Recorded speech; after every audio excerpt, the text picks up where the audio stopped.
할렐루야가 안 된다. 마이크가 안 나오네.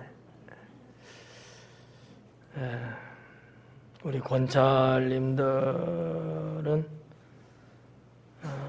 제가 보는 관점에서는 우리 교회 차기 이끌어갈 수 있는 사람들이에요. 대다수가 거의 다가 평생을 예수님 믿었고 모태신앙, 늦어도 주일학교 때 교회 나와서 주님 영접하고 오늘에 이르기까지 신앙의 길을 꾸준하게 걸어온 그러한 일꾼들이라고 평가할 수 있습니다. 우리 권찰님들의 직분은 어떻게 보면 연령이 어려서 권찰인 거예요. 만약에 연령이 한 40대 이렇게 됐으면 장로님 됐을지도 몰라. 그러니까 우습게 보면 안 된다는 거지.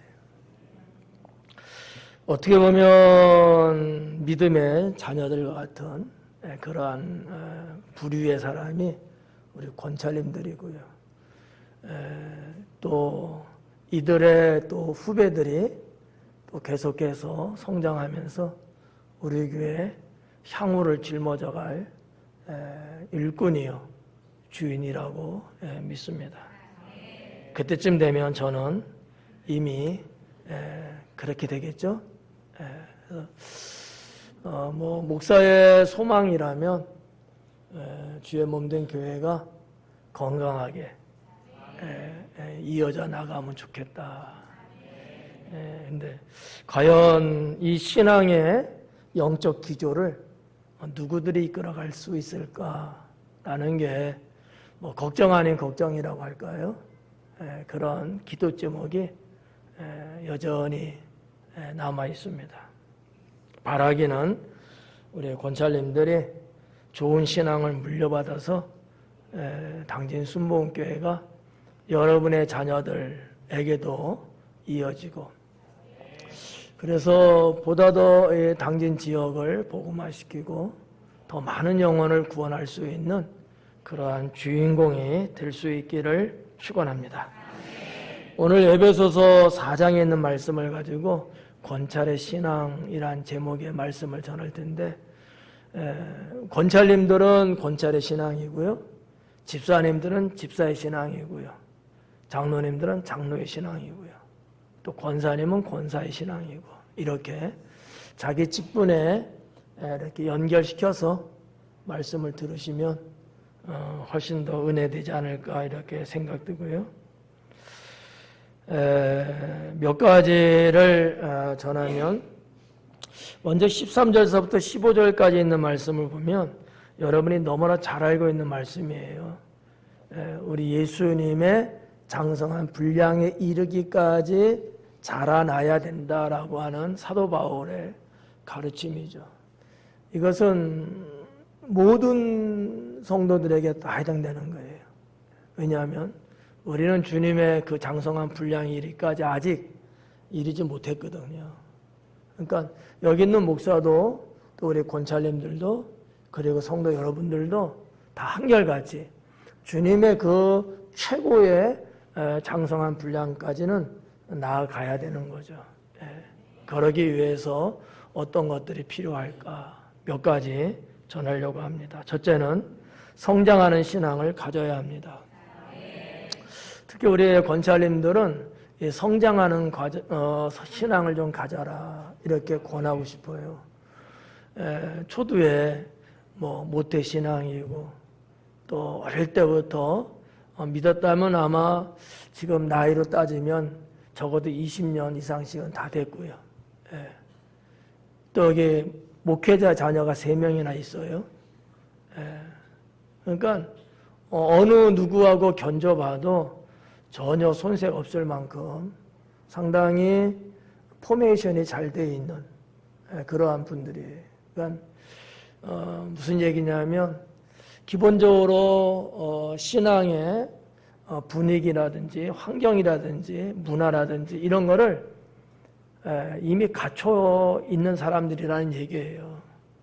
외람 때지만 수십 년 세상에 있다가 어느 정도 나이 먹어서 예수님 믿기 시작하신 분들은 신앙생활 잘하지만 죄악의 이 끈아풀이 있어요. 죄악의 끈아풀. 잘 하다가도 한 번씩 엄한 짓들을 해요. 왜 그러냐? 육신에 매여 있는 부분들이 여전히 있기 때문에 그렇죠. 그런데 어릴 때부터 그런 어떠한 이 죄악의 뿌리가 없이 하나님의 거룩한 뿌리로서 이렇게 쭉 살아가는 이들은 그런 면에 있어서는 염려가 없죠. 그렇다고 보면 상당히 좋은데 문제는 성장하지 않으면 안 된다라는 거예요. 우리 권찰님들이 성장하기를 목사는 소망합니다.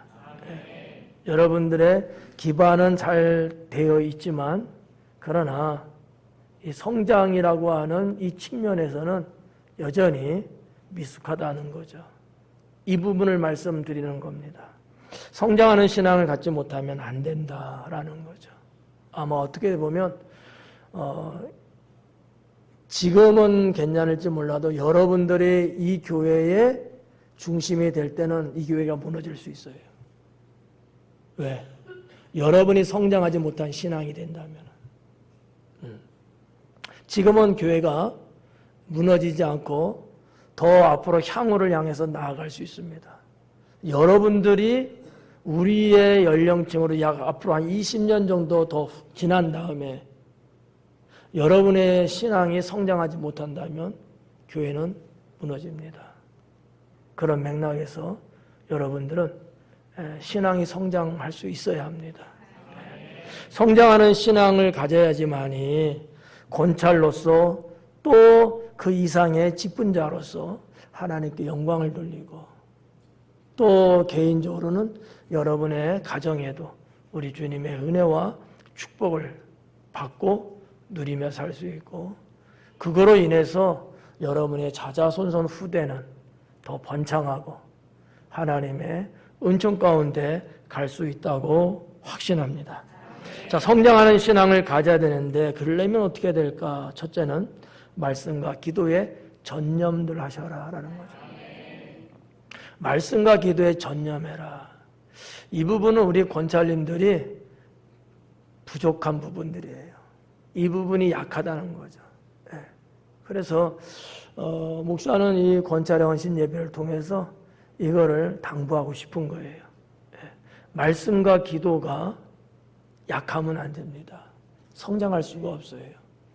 여러분들도 지금 어린 자녀들을 두고 있잖아요. 그 아이들이 무럭무럭 잘 자라길 원하잖아요. 근데 자라려면 양분이 필요합니다. 잘 먹고 잘 자고 잘 배설하고 잘 놀고 이런 기본적인 것들이 주어졌을 때 이 양육이 잘 되거든요. 그게 공급되지 않으면 안 돼요. 신앙도 마찬가지입니다. 말씀과 기도가 잘 배양되어야 말씀과 기도에 전념하고 신앙의 삶을 살아야 성장할 수 있다는 얘기입니다. 그래서 목사가 걱정 아닌 걱정이 이 부분이거든요. 우리 권찰님들이 다 좋은데 말씀과 기도가 여전히 부족하지 않느냐라는 거죠. 헌신 예배를 통해서 이 부분을 보강할 수 있기 바라요.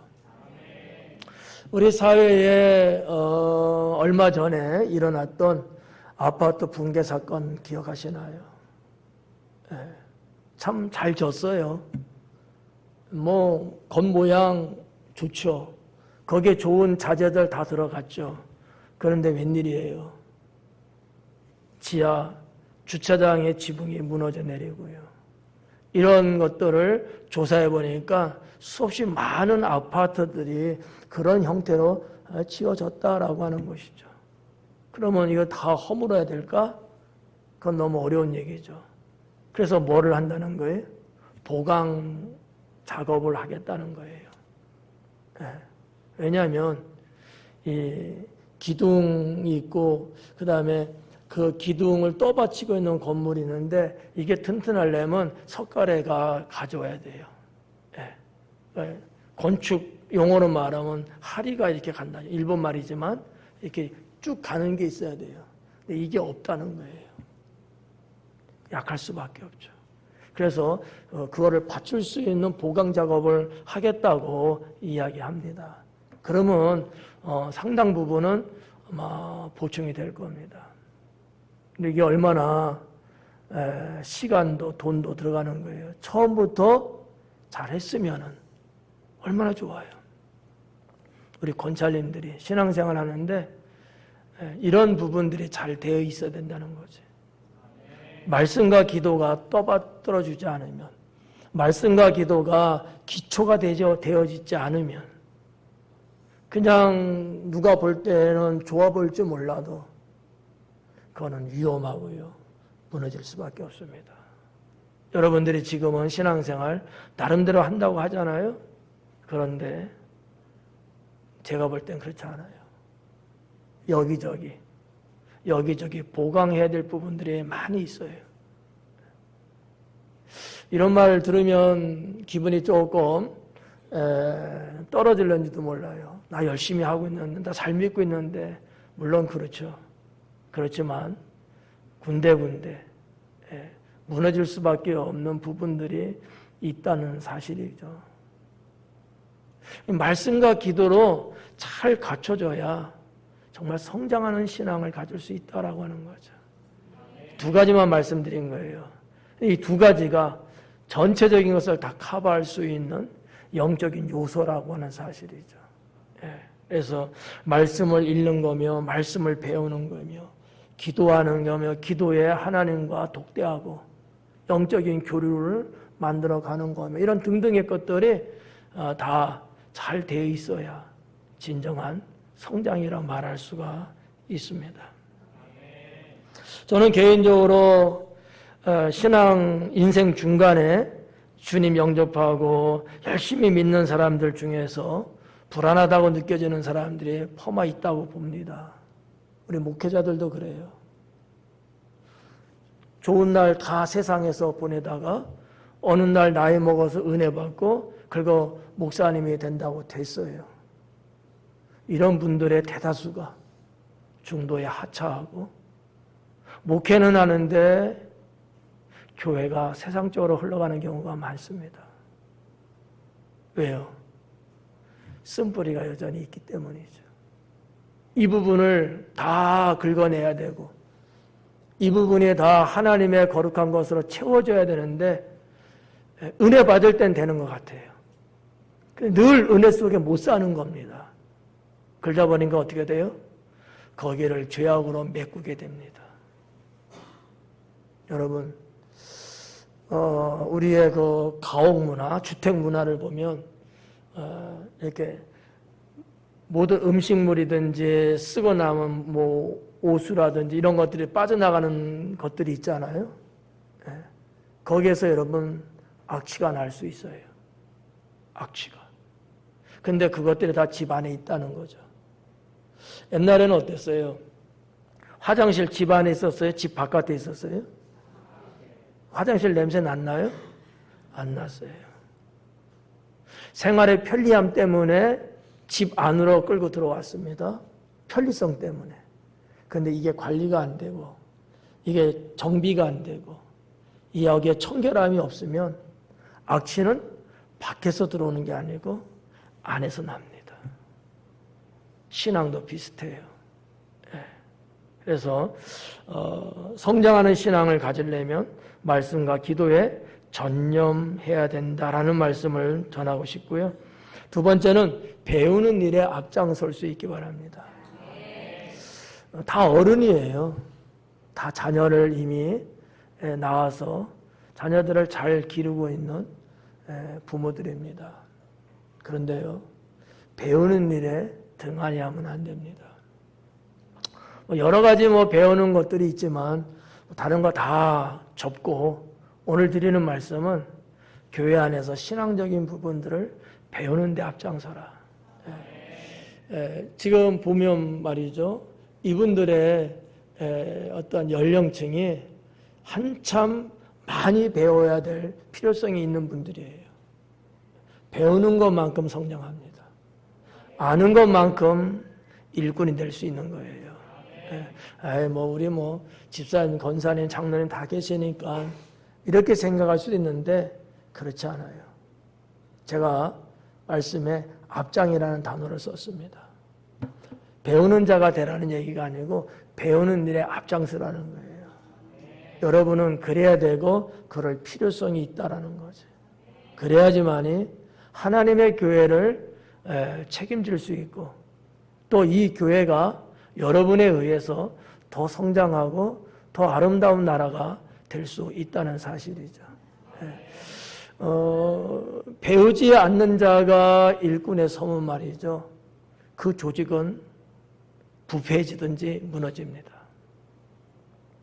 저는 그런 생각을 가져요.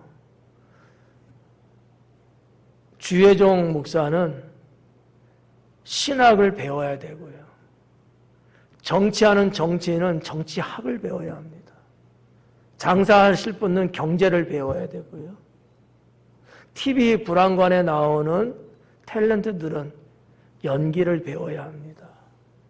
그렇지 않아요? 그런데 신학을 알지도 못하는 사람이 어느 날 갑자기 목사님이 되겠다는 거예요. 될까요? 대한민국 정치사에 정치를 배우지도 않은 사람이 정치한다고 국회의원에 들어와 있어요. 정치가 제대로 갈까요? 안 되는 겁니다. 다 그 분야에 전문적인 것들을 많이 배운 사람이 충분히 그 분야를 잘 이끌어갈 수 있게 돼 있거든요. 이거를 착각하면 안 된다는 거죠. 우리는 하나님의 일꾼이고요. 교회 일꾼입니다. 우리 권사님들이 배우는 일에 앞장을 서지 않으면 일꾼으로서의 역할은 어려워요. 아니, 어떻게 보면 다른 일꾼들을 회방한다든지 다른 일꾼들을 핍박하는 사람이 될 확률이 높습니다. 나 모태신앙이야. 나 우리 교회에서 나는 어릴 때부터 나는 여기 지금까지 왔어. 난 이것도 알고 저것도 알고 난 다 알아. 알지. 왜? 어깨너머로 본 게 있으니까. 근데 전문적인 건 없어요. 이러면 교회는 자중질환이 일어날 수 있습니다. 이런 부분이 상당히 위험하다는 거죠. 그렇다고 해서 제가 말씀드리고 싶은 것은 배우는 일에 앞장을 서라. 그냥 대충 알고 대충 이렇게 하고 그러지 말고 여러분들이 하나님의 일꾼으로 정말 이 교회에 기둥이 되고 원한다면 배우는 일에 앞장서려고 하셔야 돼요. 더 많이 하려고 하고 더 많이 체험하려고 하고 더 많이 경험을 하려고 하고 이런 사람이 돼줄 때 신앙은 정말 아름답게 성장할 수 있습니다. 한국교회에 문제 아닌 문제점이 바로 이런 부분들이거든요. 아는 것도 없고 배운 바 없고 배우려고 하지도 않고 그런데 무슨 죄는 본인들이 최고인 양 자꾸 앞장서고 하려고 하는 거예요. 그러다 보니까 시행착오가 일어나고 비전문인이 전문인을 하려고 하다 보니까 문제가 발생할 수밖에 없죠. 한국교회의 고질병입니다. 여러분들은 정말 잘 배우고 정말 배우는 일에 앞장서가고 신앙의 전문가가 되셔가고 여러분 주변에 여러분의 후배들을 양육하고 가르쳐주고 서로 합력하여 서로 이뤄나갈 수 있는 그런 우리 권사님들 되기를 소망합니다. 두 번째는 권찰의 신앙은 어떠해야 될까?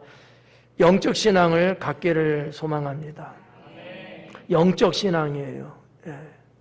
우리 교회 트레이드 마크고 목사가 늘 강조하는 부분이죠. 영적 신앙. 신앙은 신앙인데 육신적 신앙이 아니고 영적인 신앙. 어때요? 쉽지는 않아요. 편하지도 않습니다.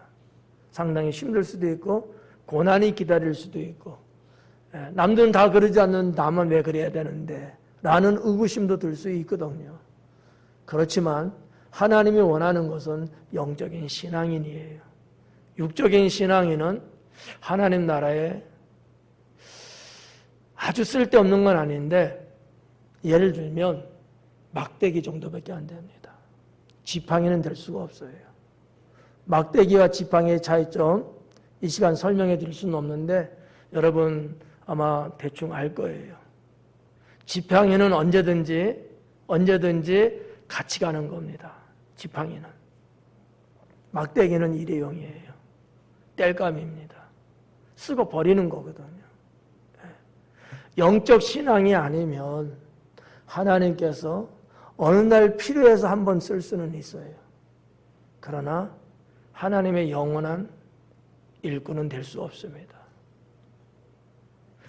영적 신앙이 안 되면 안 된다는 거예요. 주변에 신앙인들 많습니다. 우리 권사님들 한번 봐봐요. 친구라든지 지인들 봐봐요. 물어보면 다 하나님 믿는다고 다 교회 다닌다고 그래요. 그런데 그 속을 들여다보면 물론 잘 믿는 분들도 많이 계시겠죠. 그런데 이 사회가 안고 있는 것 중에 하나가 뭐예요? 잘 믿지 않는 신앙인들 너무 많다는 거죠. 형식적이고 종교적이고 거칠해적이고 외식적이고 그렇게 믿는 사람이 너무 많아요. 예. 영적 신앙으로 여러분들이 가주셔야 하나님의 직분자 권찰로서의 당당함이 있을 수 있고요. 이것이 시발점이 돼갖고 더 고귀한 직분을 가지고 더 많은 하나님의 일들을 감당하면서 살아갈 수 있다라고 하는 것이죠. 예. 여러분 목사의 입에서 이런 말해서 죄송한데 싹군 목사들도 상당히 많습니다. 너무너무 많아요. 자기 배만 부르게 하는 목회자들이 얼마나 많은지 몰라요. 세상적이고 육신적인 분들도 많습니다. 그런데 불러지기는 다 목사님이라고 불러집니다. 구별하기 어렵죠. 그냥 볼 때는 다 훌륭해요. 그렇게 보이기도 하고요. 그런데 그렇지 않는 게 문제죠. 성경에서도 여러 가지 말씀들이 있잖아요. 거짓 선지자, 거짓 교사라는 말. 이단이라는 게 있잖아요. 사입이라는 것도 있고요. 영적 신앙이 아니면 그쪽 방향으로 흘러갈 확률이 높습니다. 네, 종교적인 사람이거든요. 어느 기관에서 종교를 조사할 때 당연히 기독교라고 쓰죠. 기독교에서 추구하고 말하는 그 신앙은 근데 없는 거예요. 참 아이러니하죠. 저는 우리 권사님들이 영적 신앙 갖기를 소망합니다. 네. 제가 여기서 더 긴 시간을 가지고 설교하지 않아도 여러분들은 이미 이게 무슨 말이라는 것을 아마 알고 있을 거예요. 그러면 영적 신앙은 어떤 것들이 있을까? 어떻게 영적 신앙이라고 말할 수 있을까? 첫째는 거룩하게 사는 거죠. 거룩하게. 거룩하게 산다는 얘기는 무슨 얘기냐? 구별한다는 거예요. 하나님 나라와 세상을 구별하는 거예요.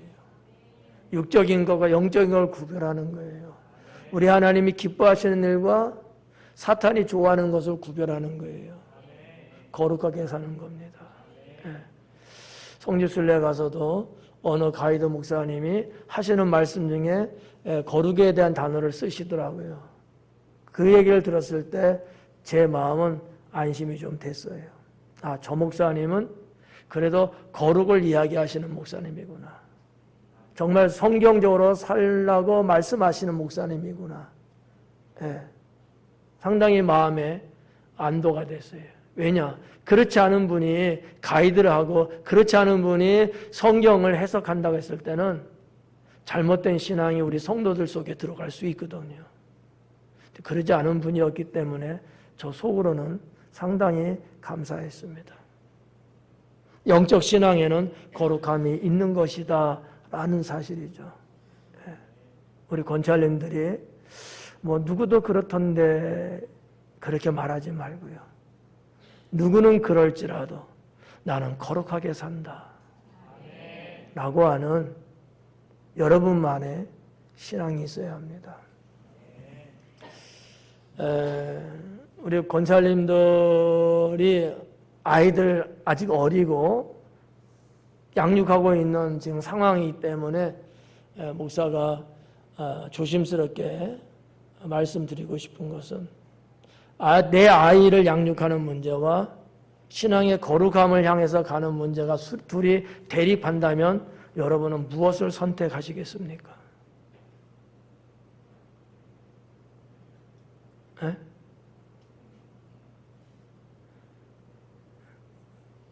이거를 잘 구별하셔야 된다는 거예요. 여러분은 아직까지 여러분의 자녀가 세상에 제일 최고죠. 그보다 귀한 게 없잖아요. 거룩을 버릴 수 있다는 겁니다. 신앙을 떠날 수도 있다는 얘기예요. 겉에는 안 그래요. 겉은 여전히 하나님 안에 있어요. 근데 속은 그렇지 않다라고 하는 것이죠. 이 점을 조심해야 되지 않을까. 여러분의 목사가 여러분을 볼 때마다 늘 조바심 중에 하나가 이 부분이거든요. 자녀들을 얼마나 여러분 이쁘고 얼마나 사랑스럽고 얼마나 좋겠어요. 그런데 신앙하고 부딪히게 되면 신앙의 순위가 밀리더라고요. 그래갖고는 안 된다라는 거죠. 여러분의 자녀를 행복하게 클 수 있도록 해주시는 이는 하나님이에요. 부모인 내가 아니라는 얘기예요. 나는 그저 어느 선까지만 가능한 거예요. 부모지만 도저히 부모로서 해줄 수 없는 게 얼마나 많은지 몰라요. 그건 하나님이 하시는 거예요. 그렇다고 본다면 여러분 거룩한 신앙의 영성을 갖고 살아갈 수 있기를 바라고요. 두 번째는 경건이에요.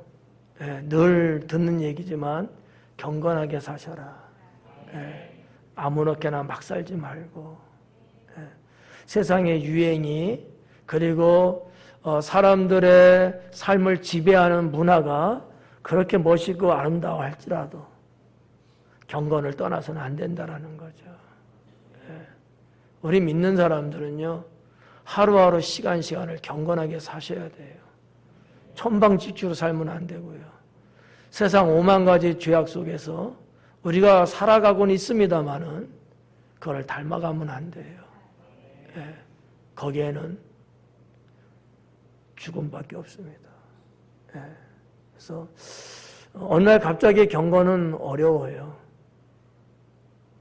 조금씩 여러분의 삶 속에서 조금씩 경건을 지켜나가고 경건하게 살려고 노력하고 그럴 때 경건의 꼭대기에 올라갈 수 있습니다. 세 번째는 하나님의 것을 소유하기를 권면합니다. 하나님의 것을 소유해라. 우리 권사님들 내면의 삶이 어떨지 모르겠습니다만은 여러분들이 소유하고 싶은 것, 이미 소유한 것 다 모두 다 해서 하나님의 것이 얼만큼 있는가를 한번 생각 한번 해보세요. 하나님의 것은 나에게 얼마나 있는가? 나는 소망하고 바라는 것 중에 하나님의 것을 소망하고 바라는 것은 몇 프로나 될까라는 거예요. 대체적으로 하나님의 것, 그거는 저 강 건너 있는 것처럼 느낄 수 있는 확률이 높아요.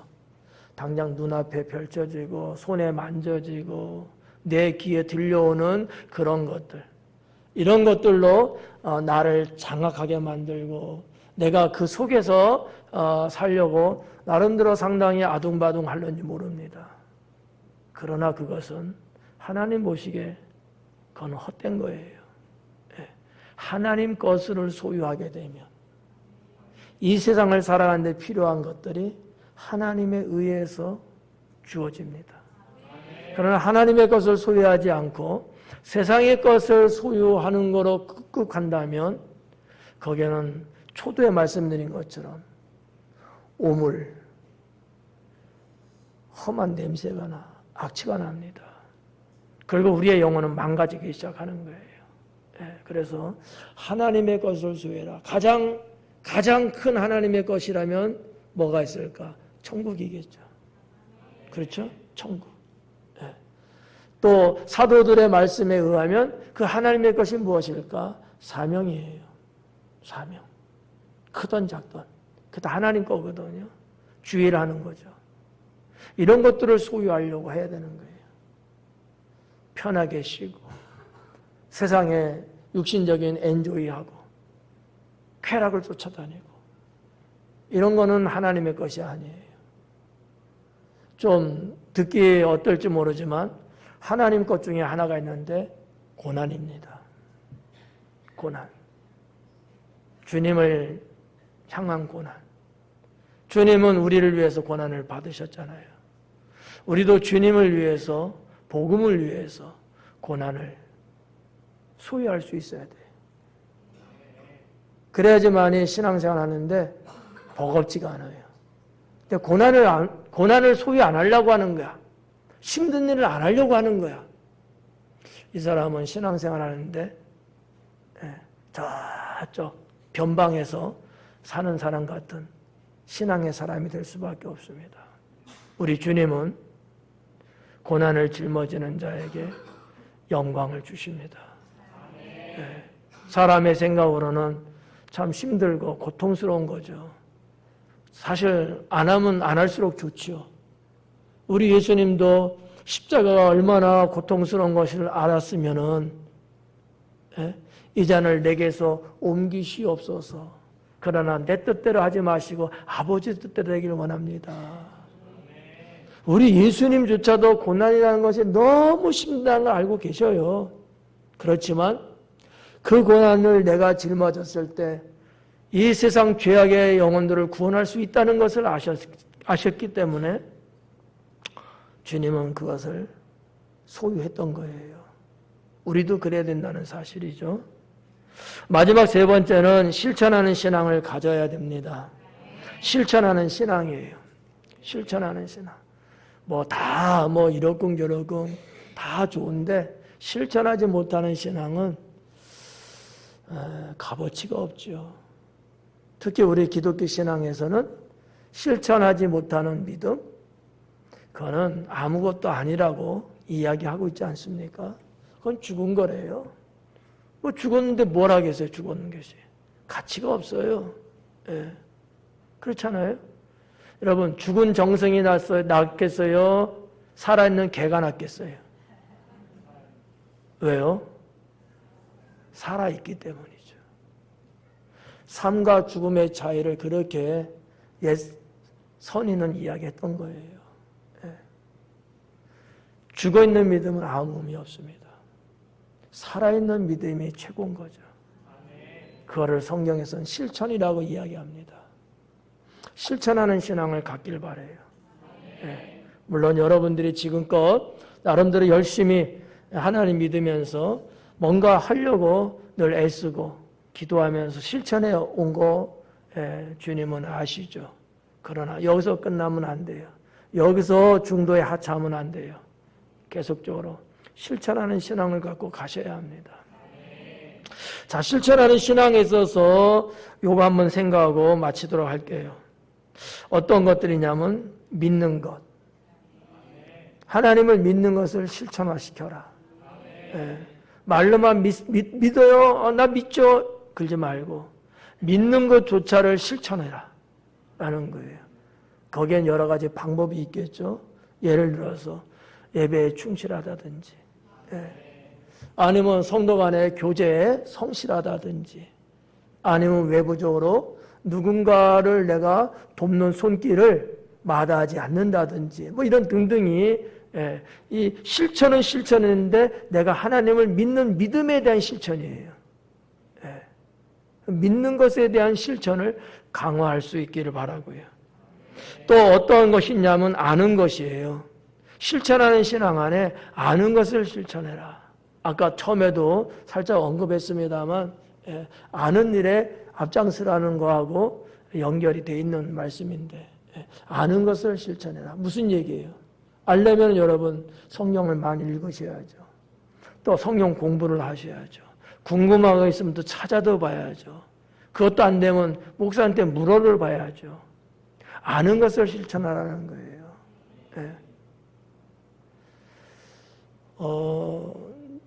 개인적으로 제가 좋아하는 용어가 있는데 저는 학습이라는 용어를 좋아해요.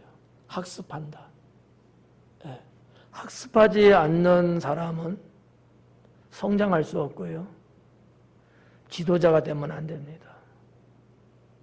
무슨 분야, 어떠한 일이든지 간에 학습할 수 있어야 돼요. 운동도 그렇고 책상에 앉는 공부도 그렇고 뭐든지 내가 자꾸 학습을 해야 돼요. 네, 학습이 우리 교인들은 좀 부족한 것 같아. 전체적으로. 한 번으로 땡이야. 복습과 예습을 잘 안 하는 것 같아. 그러면 우등생 될 수 없습니다. 학습을 잘해야 돼요. 여러분, 들리는 말에 의하면 축구선수 손흥민 선수 있잖아요. 볼을 차는데 1000번을 볼을 차고 말이야. 계속해서 학습해갖고 자기가 원하는 코스로 볼이 들어가기를 원해서 계속 연습하는 거예요. 잘하지만은 실수할 때 많죠. 때로는 코치나 감독한테 지적받을 수도 있죠. 문제점이 드러날 수 있죠. 그 부분을 보강해서 계속 학습합니다. 손흥민 선수만 말하는 게 아니에요. 누구든지 다 그래요. 성공하는 사람은 그렇다는 얘기죠. 학습이 아는 것을 실천할 수 있게 바라요. 여러분 아는 거 있잖아요. 들은 말씀 있잖아요. 실천하라는 거예요. 그리고 행하는 것을 실천해라. 행하는 거. 여러분 하나씩 행하는 거. 하다 보면은 때로는 내가 하긴 하는데 나 혼자 하는 것 같아. 내가 하는데 누군가 갑자기 간혹가다 한마디씩 던져. 나만 고생하는 것 같아. 이런 여러 가지 심리적인 부작용이 생길 수 있어요. 그럴지라도 행하는 것을 계속해서 하셔야 돼요. 우리가 누굴 보고 합니까? 주님 보고 하잖아요. 저도 그럴 때 있거든요. 하는데 남들은 꼼짝도 안 해. 어떨 때는 내가 이걸 왜 해야 되나 이런 생각이 들 때 있어요. 그렇지만 행하는 것을 자꾸 실천하는 거예요. 주님 바라보고 내 사명을 감당하기 위해서 하는 거예요. 그러다 보면 어느 날 분명히 좋은 열매는 맺히게 됩니다. 그러니까 실천이라는 것이 모든 것을 다 아우를 수 있는 용어이긴 합니다만 행하는 것을 실천 잘하는 사람이 되자는 거예요. 행하는 거. 말만 떠드는 거 잘하지 말고 하나씩 내가 실천하는 거, 행하는 거. 뭔가 내가 하는 그것들이 살아있게 된다면 분명 그날에는 좋은 열매 거둬들일 겁니다. 그래서 오늘 권찰의 신앙이라는 말씀으로 전하고 있는데, 자, 첫째는 성장하는 신앙, 둘째는 영적 신앙, 세 번째는 실천하는 신앙. 이런 신앙을 우리 권찰님들이 갖고 또 살아가신다면 분명 여러분들은 하나님 보시기에 으뜸이고 아름다운 자라고 확신합니다. 기도하겠습니다.